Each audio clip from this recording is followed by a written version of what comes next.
pergunta, né? Tá bom, os santos católicos, por exemplo, eles entram em contato conosco, eles interferem nas nossas vidas. E, então, o extremo lá de cima pode falar conosco. O extremo lá de baixo também, não é? Ele vem e nos atazana e nos induz ao erro.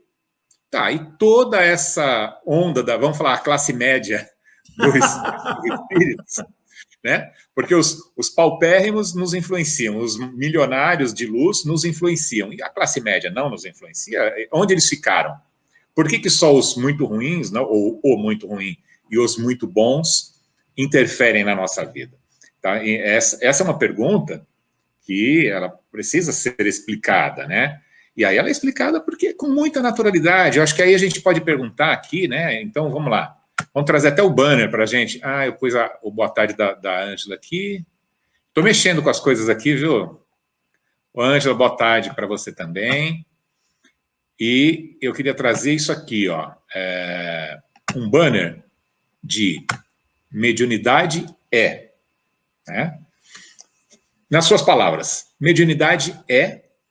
Mediunidade é uma faculdade humana, acessível, presente em todas as criaturas, em maior ou menor grau. É a possibilidade de percepção e de comunicação com os chamados mortos, que estão mais vivos do que a gente imagina. E quando você faz aquela observação, Edson, de que somente a classe média pode se comunicar, e por que que os grandões lá de cima podem, e os de baixo também podem, uns influenciando para o bem e outros para o mal, é aquela história do diabinho e do anjo aqui, cada um de um lado dando a sua opinião, né? Isso aí vem da tentativa de domínio da mentalidade humana, né?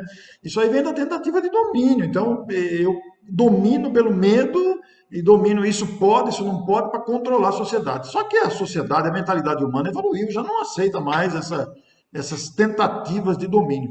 E aí, Edson, eu trago esse raciocínio que você usou muito bem aí, para dentro e exclusivamente do movimento espírita. E lá na obra Viagem Espírita, em 1862, em que Kardec descreve as suas viagens de propaganda espírita, de divulgação do espiritismo, ele faz uma apreciação notável de que, numa reunião espírita, um homem altamente considerado na sociedade adentra o centro dirigido por um homem humilde da lavoura e ambos se cumprimentam, sem qualquer parcialidade social, porque ali se reconhecem como irmãos. Este raciocínio que você me fez lembrar ao referir-se ao lá de cima pode se comunicar, os de baixo pode também, e a classe média não tem acesso, é proibida, etc., porque é uma tentativa de reduzir a igualdade que nos caracteriza. Ninguém é maior ou melhor do que ninguém, todos somos iguais na origem e na destinação. Não há nenhum tipo de privilégio, não há nenhum tipo de preferência na lei de Deus quanto aos seus filhos. O que acontece é que alguns estão mais amadurecidos. E por que estão mais amadurecidos? Porque evoluíram mais, aprenderam mais, são criaturas que se dedicaram, se esforçaram. Não é privilégio, não é nenhum tipo de ganho excepcional. Mas, colocando-se numa situação superior, eles não deixam de ser iguais a nós na condição de filhos de Deus. E aqui na Terra, do ponto de vista dos encarnados, o mesmo raciocínio pode ser colocado. Nenhum de nós é maior do que o outro, nem menor, só porque temos títulos ou dinheiro ou posição, sabe-se lá o quê. Todos nós somos iguais, apesar das diferenças que possam nos caracterizar.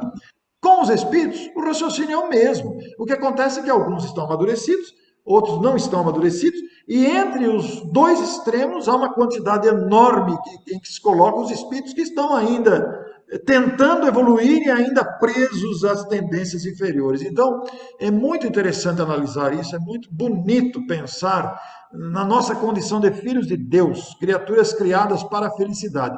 Essas diferenças todas que se atribuem os tempos e as pessoas, isso é fruto da nossa imaturidade, isso é fruto da nossa pequenez. Perfeito. Eu costumo fazer algumas figuras de linguagem, que a nossa mente ainda é muito materialista, né? Assim, a gente precisa materializar o pensamento para poder compreender. Então, primeiro vamos falar de como que a gente poderia falar o que seria uma mediunidade para o leigo, né? Vamos imaginar que nós, seres humanos, somos o espírito e que estamos aqui na superfície da Terra E, eventualmente, nós fazemos mergulhos, então colocamos o escafandro para podermos mergulhar.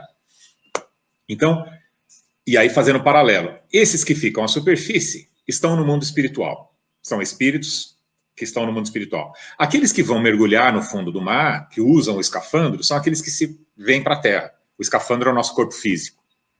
Então, fazendo esse paralelo, o escafandro, ele limita as nossas sensações, ele aprisiona o nosso corpo, a gente não consegue ter a mesma sensibilidade de pegar alguma coisa muito sutil, né, com aquela luva grossa do escafandro, aquela coisa toda, não consegue sentir os cheiros, a visão fica mais embaçada, mais turva, ou seja, os sentidos do espírito, eles vão ser, eles ficam obstruídos, né, parcialmente obstruídos.